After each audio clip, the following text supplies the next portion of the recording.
never returned to Dili after he led a spying mission here in 2004. If he had, he would have seen how our city has changed and what he did for us, how he changed our lives. This is where I work. It's an audio-visual archive here in downtown Dili. It was started by a journalist, Max Tall. The history of our liberation is all here. Max used to say that journalism writes the first draft of history.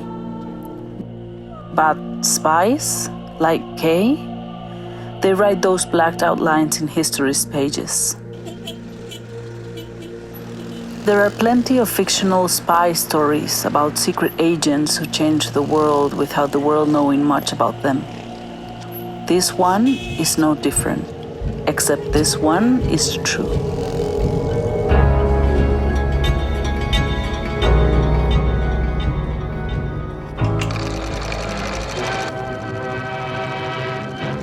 Ancient rituals as old as the Malay archipelago itself, being performed by people who the 20th century has passed by.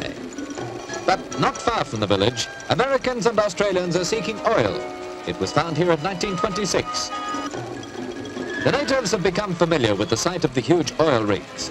But the search for oil is always a chancy business, despite intensive surveys.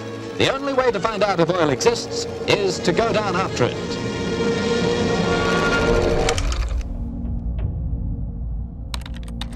By 1974, our distant Portuguese rulers and our neighbor Australia both knew there was oil in the Timor Sea. Both had their unjust claims over our wealth.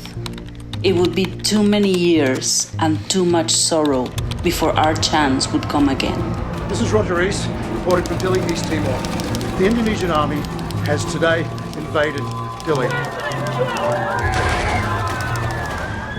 Australia and Indonesia congratulated each other for the way they divided the spoils of war.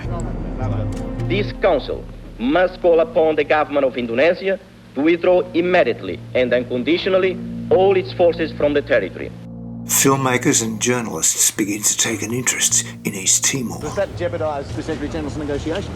The Secretary-General is... My own film, called Buried Alive, focuses on how the Timorese keep their dream of independence alive at the UN.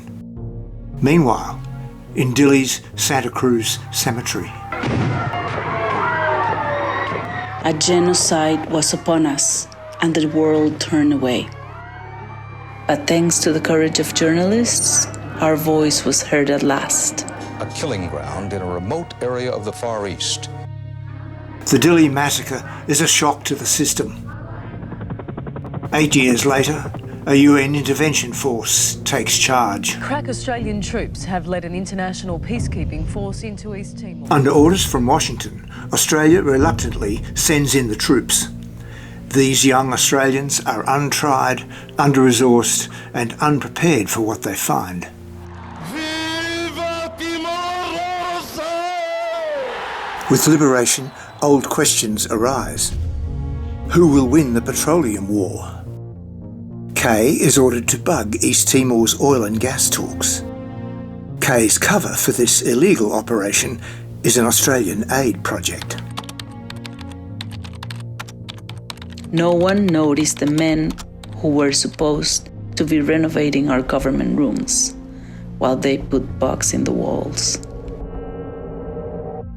While ASIS is preparing to spy on East Timor, the Australian embassy in Jakarta is hit by a car bomb.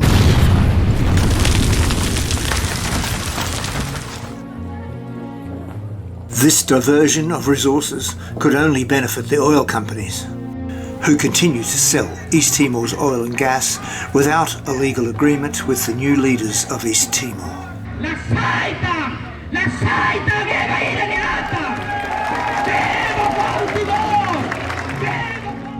Timor-Leste lose $1 million a day due to the Australian unlawful exploitation of resources in the disputed area.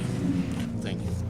I think they've made a very big mistake trying to shame Australia, accusing us of being bullying and rich and so on, when you consider all we've done for East Timor.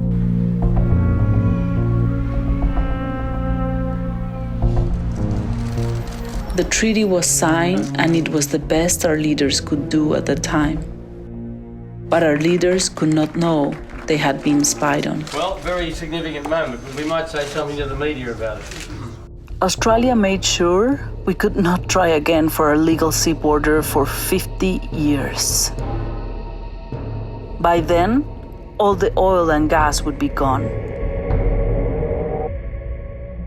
Was Kay watching all this happen? What was he thinking? Failure to prevent the bombing of Australia's Jakarta embassy contrasts starkly with the Dili bugging operation. Kay complains internally that a new culture is now driving ACIS decisions.